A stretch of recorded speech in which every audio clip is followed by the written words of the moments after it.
Sabe quando tu tá assistindo uma série e aí do nada eles mudam o ator? Ou pior, quando eles mudam o protagonista, que fica aquela coisa meio esquisita. Isso é uma coisa que quase nunca dá certo. Só que no caso de Doctor Who, essa mudança é justamente um dos elementos centrais da série. Porque a gente já sabe que de tempos em tempos vai mudar o ator que interpreta o Doutor. E é aí que tu pode se perguntar, tá bom, mas por que isso acontece? E a verdade é que hoje esse é um dos grandes charmes da série, só que tudo começou com uma bela de uma gambiarra. Isso porque Doctor Who fez sua estreia lá em 1963, e o primeiro ator escalado para interpretar o Doutor foi William Hartnell, que ficou no papel por 3 temporadas, só que aí começou a rolar alguns problemas. O primeiro e mais sério é que a saúde dele já estava começando a ficar debilitada, e segundo alegações, ele não estava mais conseguindo atuar direito. E mais pra frente a gente vai voltar nesse tema, porque o segundo problema é que mudou a equipe de produção por trás da série, e a relação entre o Hartnell e essa nova galera não era das melhores não. E ainda pra piorar, o contrato dele também já estava acabando, então no fim das contas estava meio claro que ele não ia se manter no papel por muito tempo. Só que aí tinha uma grande questão: como é que a gente continua fazendo a nossa série sem o nosso ator principal? E é claro que a gente sabe muito bem que nada te impede de só trocar o ator sem nenhuma explicação e bola pra frente. Não ia ser nem a primeira e nem a última vez que isso ia acontecer. Só que é mais legal quando tem uma explicação dentro da história pra isso. A primeira ideia nesse sentido estava planejada para acontecer no episódio Celestial Toymaker da terceira temporada, em que esse tal de Toymaker, que é um vilão com alguns poderes mágicos,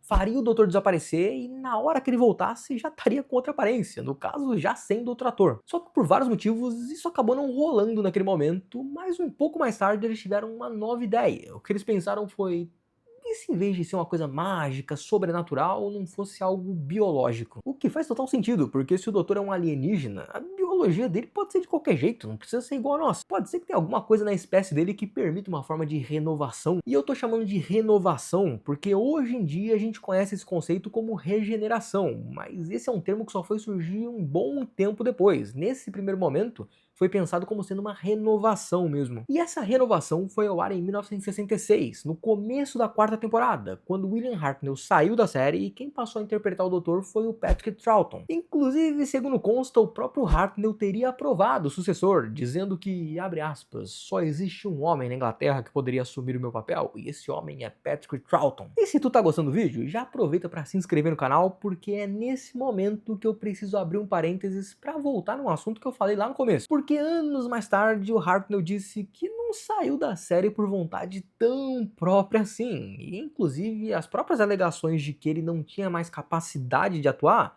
são contrapostas pelo fato de que ele continuou atuando em outras coisas depois, inclusive em peças de teatro que exigem muito mais do ator. A questão é que em tela o que a gente viu foi o doutor passando por um processo de esgotamento, perdendo as energias, o que culminou nele tendo um colapso. E quando parecia que a vida dele estava chegando ao fim, eis que ele surge rejuvenescido. E uma coisa interessante é que ainda tem até hoje os relatórios que a BBC fez logo depois dessa mudança, com os comentários do público esculachando o segundo doutor e o fato dele serem trocado de ator. O que prova que não é de hoje que o público reclama quando muda o doutor. Mas seja como for, a série não só conseguiu continuar sendo produzida com outro ator no papel principal, como agora ela tinha um precedente interessante.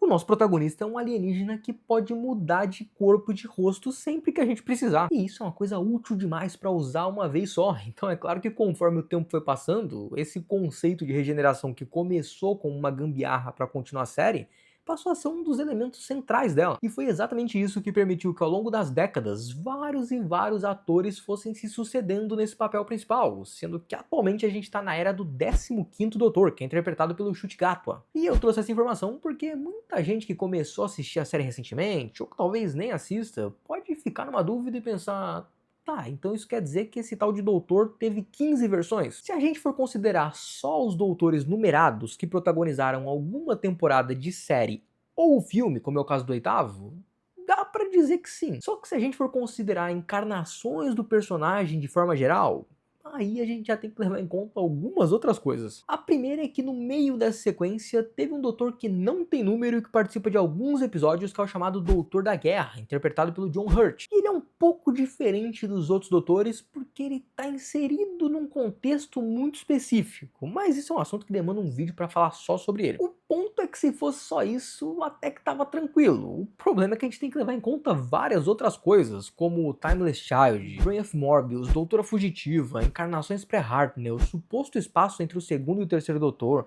Valeyard, Curador, e mais um monte de coisa que dá uma bagunçada completa nisso. E aí a gente percebe que no fim das contas não tem como saber exatamente quantas encarnações o personagem do Doutor teve. Nem se tu bater lá na porta da BBC eles vão saber te explicar. Até porque são várias ideias que foram sendo construídas ao longo de décadas por pessoas diferentes em contextos diferentes. Então é claro que não existe uma lógica coesa e coerente que segue por um único caminho. São vários conceitos sobrepostos que às vezes se complementam e às vezes se contradizem. Então acaba que cada pessoa inventa a própria versão que preferir na cabeça e segue a vida. Porque na verdade esse conceito da regeneração nunca deixou de ser uma gambiarra narrativa, ela só virou uma gambiarra narrativa que finge que faz algum sentido. E também nem tudo precisa fazer 100% de sentido o tempo inteiro. Se a história ficar legal, já tá valendo. Mas eu falei um monte de coisa sobre regeneração, principalmente no contexto de produção da série, só que a tua dúvida pode ser, tá, mas como é que funciona essa tal de regeneração dentro da história? E vamos lá, começando do começo. O Doutor é um alienígena, ele é um senhor do tempo, que é uma galera nativa de um planeta chamado Gallifrey. E essa galera tem uma habilidade que permite que eles regenerem em um novo corpo, que também vem acompanhado de uma nova personalidade. Eles usam isso como um mecanismo de sobrevivência para lidar com coisas como velhice, doença, esgotamento, ferimentos que seriam fatais. Só que também tem algumas outras formas de ativar isso. Um clássico exemplo disso é o caso do segundo Doutor, que foi condenado pelos Senhores do Tempo, e uma das punições é que ele seria obrigado a se regenerar, o que deu origem ao terceiro Doutor. E é claro que isso também foi um artifício para lidar com a saída do Patrick Troughton da série, que foi substituído pelo Jon Pertwee. Inclusive esse período do terceiro Doutor teve várias outras gambiarras narrativas para a série conseguir se manter no ar, mas é tudo coisa que merece um vídeo próprio para falar sobre isso. Voltando para o nosso tema, também tem casos em que o Senhor do Tempo pode escolher não regenerar, ou então que tem alguma coisa acontecendo que impossibilite essa regeneração, e aí já era.